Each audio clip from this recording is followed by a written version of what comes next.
माननीय मंत्री महोदय श्रीमान सौरभ भारद्वाज जी चर्चा का उत्तर देंगे। देख जी, मुझे बड़ी खुशी है कि दिलीप भाई ने चर्चा के अंदर पुराने मीटिंग्स का जिक्र किया और इन बोर्ड की मीटिंग्स को किसी ने पढ़ा। ये बड़ी ज़रूरी बात है। मुझे बड़ी खुशी है इस बात की कि दिलीप भाई ने इस मीटिंग के नोट्स को पढ़ा और इसके बारे में चर्चा की। अध्यक्ष जी, मेरी विधानसभा काफ़ी अर्बन विधानसभा है, ज़्यादा झुग्गी झोपड़ी मेरे यहाँ नहीं है, मगर जब से मेरे पास ये डूसिप का विभाग आया है तब से इस विषय के ऊपर कई बार चर्चा विभाग में हुई और मैंने देखा कि झुग्गी झोपड़ी को देखने का पर्सपेक्टिव जिसके पास आधी नॉलेज है, आधा ज्ञान है, उसका अलग है। जिसने पूरी प्रॉब्लम समझी है उनका अलग है। इसीलिए देश की सबसे बड़ी अदालत सुप्रीम कोर्ट जैसी अदालतों में जहां के जजेस जाहिर सी बात है झुग्गी झोपड़ी में नहीं रहते हैं, जाहिर सी बात है कि वो झुग्गी झोपड़ी वालों के वोट पे डिपेंडेंट नहीं रहते हैं, मगर सुप्रीम कोर्ट ने इस प्रॉब्लम को इस तरह से देखा कि अगर दिल्ली शहर बसा, आपने कोठियां बसा दी ग्रेटर कैलाश की, साउथ एक्स की, उन कोठियों में काम करने वाली आया, धोबी, ड्राइवर, ये सब कहां रहेंगे? कोठियों में रहेंगे। कोठियों में तो कोई व्यवस्था नहीं की। आपने इस श्रेणी के लोगों की रहने की व्यवस्था एक शहर को बसाते वक्त करी ही नहीं। इसीलिए ये गरीब लोग अलग अलग जगह जेजे क्लस्टर्स के रूप में रहने लगे। कौन रहना चाहता है जेजे क्लस्टर के? कोई नहीं। जानवरों जैसे हालात होते हैं उसके अंदर। जब सरकार आई, अब ये भी कई बार लोगों के मन में ऐसा होता है कि भाई पता नहीं, ऐसा तो नहीं है कि आम आदमी पार्टी वालों ने इन जेजे क्लस्टर को बसाया। नहीं, ऐसा नहीं है। कानून में बहुत स्पष्ट लिखा है अध्यक्ष जी, जब 2015 में फरवरी में अरविंद केजरीवाल जी की सरकार बनी, उससे पहले तो 49 दिन की हमारी सरकार थी, कट ऑफ डेट 2006 की है। 1 जनवरी 2006 से पहले बसी हुई जेजे क्लस्टर्स बस्तियां और 1 जनवरी 2015 से पहले आए हुए वो लोग जो इन बस्तियों में आए, तो हमारा तो कोई इससे लेना देना नहीं है। हमारी सरकार बनी फरवरी में, हमने कट ऑफ डेट रखी है 1 जनवरी 2015। उन लोगों को प्रोटेक्शन डूसिप के एक्ट में प्रोवाइड की और ये प्रोटेक्शन हमने प्रोवाइड की और प्रेसिडेंट ऑफ इंडिया तक जो है इसका नोटिफिकेशन हुआ है इस पॉलिसी का कि ये बस्तियां प्रोटेक्टेड हैं। और अब तक इतने वर्षों तक कोई भी सरकार आई वो इसको प्रोटेक्टेड मानती थी। पिछले 1.5-2 सालों में ऐसा क्या हुआ है अध्यक्ष जी कि मैं आपको एक नहीं दर्जनों जगहों के बारे में बताऊं कि यहां पे दिन रात डिमोलिशन किए गए। तुगलकाबाद, मेहरौली, जामिया नगर, जाकिर नगर, यमुना पुश्ता, पंजाबी बाग, मयूर विहार, प्रगति मैदान, बेला एस्टेट, धौला कुआं, प्रियंका गांधी कैंप, जहांगीरपुरी, शांतिवन, नई दिल्ली डिस्ट्रिक्ट, विजय घाट, गोविंदपुरी, कालकाजी, ग्यासपुर, सुभाष कैंप, बदरपुर, वसंत कुंज और जाने कहां कहां लगातार पिछले 1.5-2 सालों से डिमोलिशन हो रहे हैं। मैंने लिखित में कहा है कि भाई डिमोलिशन किसकी अथॉरिटी से हो रहे हैं? कोई जवाब नहीं दे रहा है डिपार्टमेंट। जब मैं नया आया तो घोसिया कॉलोनी है मेहरौली में, वहां के डिमोलिशन के ऊपर काफी चर्चा हो रही थी कि भाई यहां डिमोलिशन हो रहा है। पता चला तो वो 82 कॉलोनियों की लिस्ट है जो डूसिब ने अपनी वेबसाइट पे डाली थी कि ये कॉलोनियां भी जेजे क्लस्टर्स प्रोटेक्टेड हैं। उनको प्रोटेक्शन मिली हुई थी। डूसिब के वकीलों ने कई बार हाई कोर्ट, सुप्रीम कोर्ट में शपथ पत्र पे कहा है कि ये 82 कॉलोनियां जो हैं ये हमारी वेबसाइट पे हैं, इनको भी प्रोटेक्शन है। क्या बदला पिछले साल कि अचानक डूसिब के वकील ने हलफनामे में कहा कि जी ये कॉलोनियां कैसे आई हमें पता ही नहीं, अचानक वेबसाइट से इन कॉलोनियों को क्यों हटा लिया गया, किसके निर्देश पर हटा लिया गया। मैंने पूछा उस वक्त की डूसिब की सीईओ गरिमा गुप्ता से, लिखित में पूछा ये 82 कॉलोनियों को कैसे हटा लिया अपने वेबसाइट से। सर पता नहीं, ऐसा कैसे हो सकता है, कोई तो है इसके पीछे। और अध्यक्ष जी, जब हम कॉलोनियों की डिमोलिशन की बात करते हैं, मोटे तौर पे मैं मीडिया के दोस्तों को बधाई दूंगा। पहली बार वर्षों बाद कल मीडिया के लोगों ने जो डिमोलिशन डीडीए ने किया उसको बढ़ चढ़ के टीवी पे उठाया, पहली बार उठाया और बहुत बढ़ चढ़ के उठाया। मैं उनको धन्यवाद करूंगा, उन सबको, टीवी मीडिया को भी, अखबारों को भी, जिन्होंने इस बात को उठाया कि जो लोग अपनी जान को बाजी लगाकर उत्तराखंड में सिलक्यारा में जिन्होंने 41 मजदूरों को बचाया, उनके भी बीवी हैं, बच्चे हैं, अपनी बाजी लगा के उन्होंने उनको बचाया, उसको तब तो सब लोग हीरो कह रहे थे। भारतीय जनता पार्टी वाले घर जा जाके फोटो खिंचा रहे थे, उनको कह रहे थे नेशनल हीरो है। आपने, डीडीए ने, जो केंद्र सरकार की एजेंसी है, जो एलजी साहब के डायरेक्ट अधीन आती है, उसने उस आदमी के घर को बिल्डोजर से ढा दिया। ऐसे ये देखिए, ये डीडीए की सच्चाई है। अब क्योंकि ये मामला अखबार में आ गया, मीडिया में आ गया, तो एक वकील हसन को तो एलजी साहब ने कह दिया मैं तुम्हें मकान दे दूंगा। बाकियों का क्या हो गया अध्यक्ष जी? तुगलकाबाद के अंदर आपने 2.5 लाख लोगों को बेघर कर दिया। केंद्र सरकार की आर्कियोलॉजिकल सर्वे ऑफ इंडिया ने 2.5 लाख लोगों को बेघर कर दिया।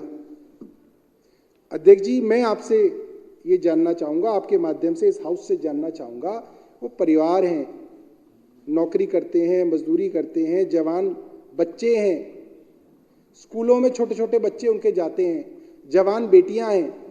आप अध्यक्ष जी ये कल्पना कीजिए, बरसात थी उस दिन जब ये तुगलकाबाद के अंदर डिमोलिशन किया, बारिश हो रही थी, ठंड थी, बारिश का मौसम था।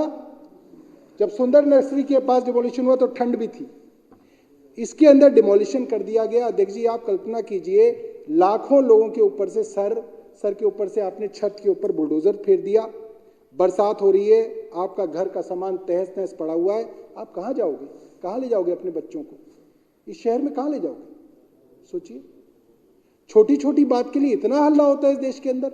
आपने 2.5 लाख लोगों को बेघर कर दिया और इसकी कोई जवाबदेही नहीं है।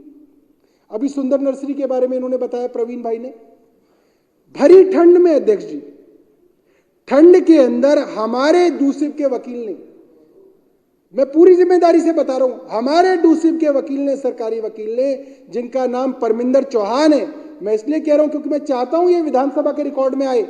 कभी अगर कानून का पहिया चलेगा, कभी कानून के हाथ इन वकीलों की गर्दन तक पहुंचेंगे तो इस रिकॉर्ड में रहेगा।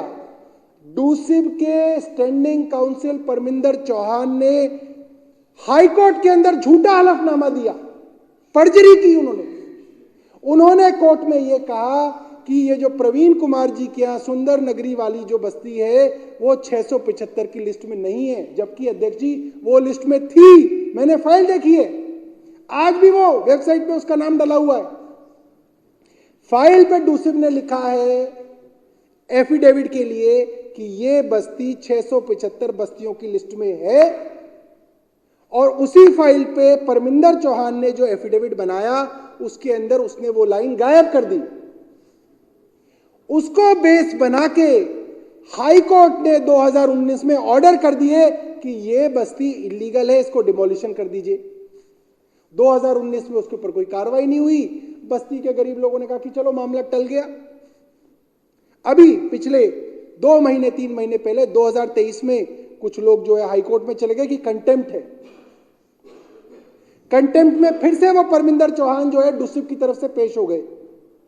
मैंने अपने हाथ से लिखा कि नहीं, परमिंदर चौहान पेश नहीं होंगे, वो कैसे पेश हो सकते हैं। हमने अपनी तरफ से संतोष त्रिपाठी को खड़ा किया। संतोष त्रिपाठी मेरी तरफ से खड़े हुए हाई कोर्ट के अंदर। उन्होंने कहा मिलॉर्ड, ये झूठा बयान यहां पे दिया गया है, ये गलत ऑर्डर हो गया है। कोर्ट ने कहा अब तो कंटेम्प्ट में आए हैं आप लोग, मैं तो पुराने जज साहब ने जो ऑर्डर दे दिया, मैं तो सिर्फ उस ऑर्डर को एग्जीक्यूट करने के लिए बैठा हूं, मैं मेरिट में नहीं जा सकता। लिहाजा उन्होंने कहा कि इसको तो करना पड़ेगा, मगर देखिए उन जज साहब के दिल में थोड़ी सी मानवता थी। हमारे वकील ने कहा साहब पोल्यूशन है, ग्रैब की बंदिशें हैं, कम से कम जब तक ग्रैब लागू है तब तक की मोहलत दे दो। हमारे वकील ने सोचा ग्रैब की मोहलत मिल जाएगी, इतनी देर में हम सुप्रीम कोर्ट चले जाएंगे, सुप्रीम कोर्ट में हम ये बात रखेंगे कि हमारा वकील झूठा है, हमारे वकील ने हलफनामे पे झूठ बोला, फर्जरी की। सुप्रीम कोर्ट के तो दिल में दया आएगी, हजारों बच्चों का सवाल है। हमारे आदमी ने कहा कि चलिए, संतोष त्रिपाठी जी ने ग्रैब के नाम पे मोहलत मांगी, कोर्ट का दिल पसीजा, कोर्ट ने कहा ठीक है ग्रैब की मोहलत है। अब आप देखिए कि बेशर्मी देखिए केंद्र सरकार की, और मुझे लगता है कि बद्दुआ लगेंगी उन सब लोगों को, उनके बच्चों की। इनकी बेशर्मी देखिए, ग्रैब के अंदर CAQM ने स्पेशल परमिशन दी, आज तक दिए इन्होंने किसी को परमिशन।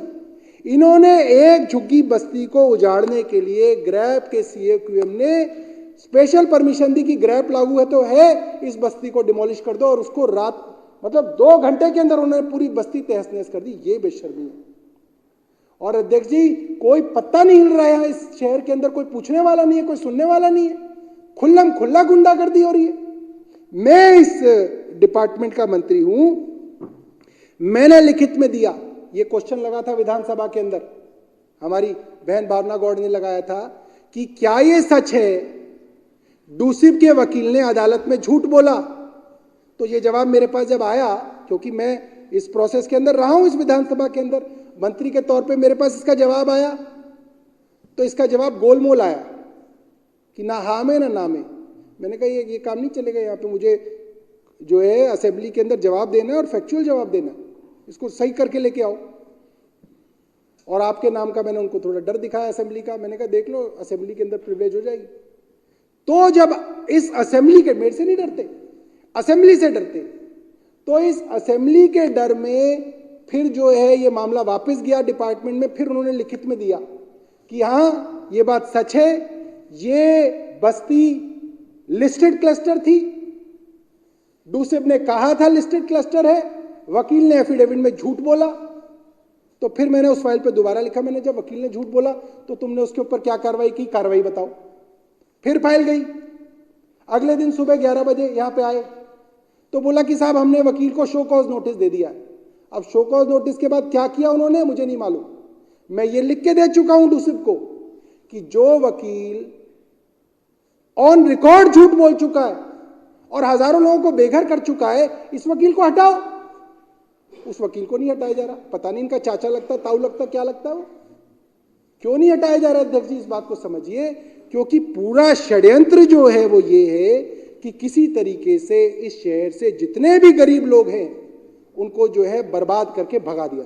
ये षड्यंत्र चल रहा है इस शहर में, जिस शहर में जहां पे लोग जो है एम्स के सामने ब्रेड बांट के अपने आप को धर्मात्मा समझते हैं, इस शहर में जहां पे रामनवमी के दिन लोग भंडारा करके अपने आप को धर्मात्मा समझते हैं, उस शहर में आज गरीब लोगों को इस तरीके से बेघर करके बर्बाद किया जा रहा है। और एक दो नहीं, लाखों लोगों को पिछले 1.5 साल के अंदर जो है इस तरीके से अध्यक्ष जी बर्बाद किया गया है। मैं और भी कुछ चीजें हैं मैं आपके सामने रखना चाहता हूं। यमुना पुश्ते पे ये भारतीय जनता पार्टी के लोग आज है नहीं, ये एक एक नाइट शेल्टर के लिए रोना रोते हैं कि इस नाइट शेल्टर के अंदर ये खराब हो गया, इस नाइट शेल्टर के अंदर ऐसा हो गया। अरविंद केजरीवाल जी की सरकार ने यमुना पुश्ते पे नाइट शेल्टर बना रखे थे अध्यक्ष जी। पिछले साल इन्होंने वो नाइट शेल्टर तोड़ दिए, ये खबर मेरे तक आई। मैंने सीओ से लिखित में पूछा कि ये नाइट शेल्टर कैसे तोड़े जा रहे हैं, उन्होंने मुझे बोला, और एलजी सुनते हैं तो सुन लें, उन्होंने मुझे बोला, अध्यक्ष जी पूरी जिम्मेदारी से बोल रहा हूं इस हाउस के सामने, उन्होंने बोला कि एलजी साहब की डायरेक्शन है इसलिए नाइट शेल्टर तोड़े जा रहे हैं। उन्होंने मुझे बताया। मैंने उनको लिखित में कहा, आप मुझे लिखित में ऑर्डर दीजिए किसके ऑर्डर पे नाइट शेल्टर तोड़े जा रहे हैं। कोई जवाब नहीं आया। वो खत मेरे पास हैं, सारी मेरे पास रिटर्न जो है, मैंने जो इनसे वो करी है कॉरेस्पॉन्डेंस सारी है। मैंने कहा कि अखबार के अंदर लिखा हुआ है कि वो कह रहे हैं कि उनको हायर अथॉरिटीज की डायरेक्शन है। ये हायर अथॉरिटीज कौन है? ना मैं हूं ना मुख्यमंत्री है। किसकी डायरेक्शन पे? कोई जवाब नहीं आया। वो नाइट शेल्टर के लिए कोई एनजीओ सुप्रीम कोर्ट में गई, सुप्रीम कोर्ट से डायरेक्शन हुई, 8 शेल्टर टूट चुके थे, 5 बच गए थे, इसलिए 5 रुक गए, 8 डिस्ट्रॉय कर दिए गए। और जो 5 बच गए अध्यक्ष जी, इनको भी इस साल सर्दियों की शुरुआत में, 2023 की शुरुआत में, नवंबर या दिसंबर में इनको भी लॉक कर दिया गया। और जब ये मेरे पास खबर आई तो मैंने दोबारा पूछा, भाई इनको किसके कहने पे आपने लॉक कर दिया? अखबार के अंदर छपा है।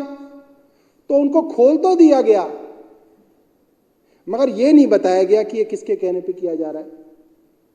मैंने तब प्रेस कॉन्फ्रेंस करके कहा था कि पहले भी जो नाइट शेल्टर डिमोलिश हुए हैं वो एलजी साहब के डायरेक्शंस पे हुए, तो एलजी साहब बड़े नाराज हुए। उन्होंने प्रेस रिलीज दिया कि जो मंत्री है झूठ बोल रहा है।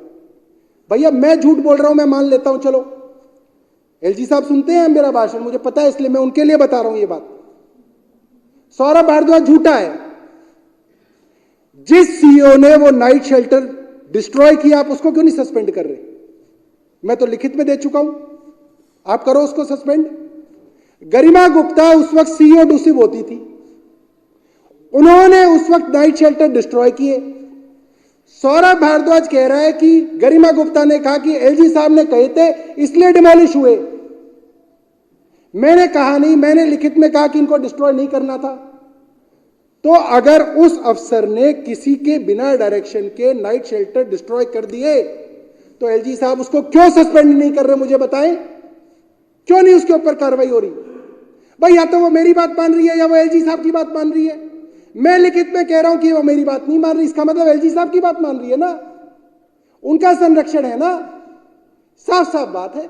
तो इस तरीके से हर डिपार्टमेंट के अंदर अध्यक्ष जी मौखिक आदेश देके जनता को का उत्पीड़न किया जा रहा है, उन्हें परेशान किया जा रहा है, उनको दुखी किया जा रहा है। और पता नहीं कितने लोग मर गए होंगे, बहुत लोग मर गए होंगे अध्यक्ष जी। आप सोचो, लाखों लोगों को आप बेघर कर रहे हो।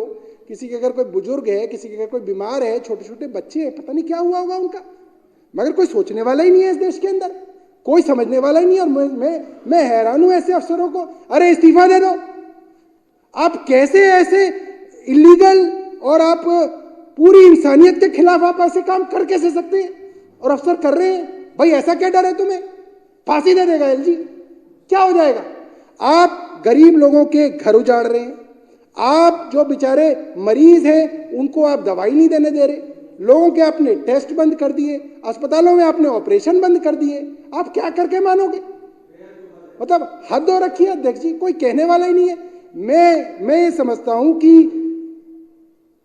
मेरे इस भाषण से कुछ नहीं होगा, मगर कभी ना कभी तो ये भाषण जो आपके यहां डॉक्यूमेंट होंगे, कभी तो कोई इन्हें पढ़ेगा, कभी तो ताकत जनता के हाथ में वापस आएगी। और इन अफसरों ने, जिन्होंने भी एलजी की डायरेक्शन पे ये सारे काले कारनामे किए, इनको सजा मिलेगी। इसलिए मैं बात ये कह रहा हूं ताकि ये सारी की सारी चीज रिकॉर्ड पे रहे कि ये सब यहां पे हुआ था। बहुत बहुत धन्यवाद।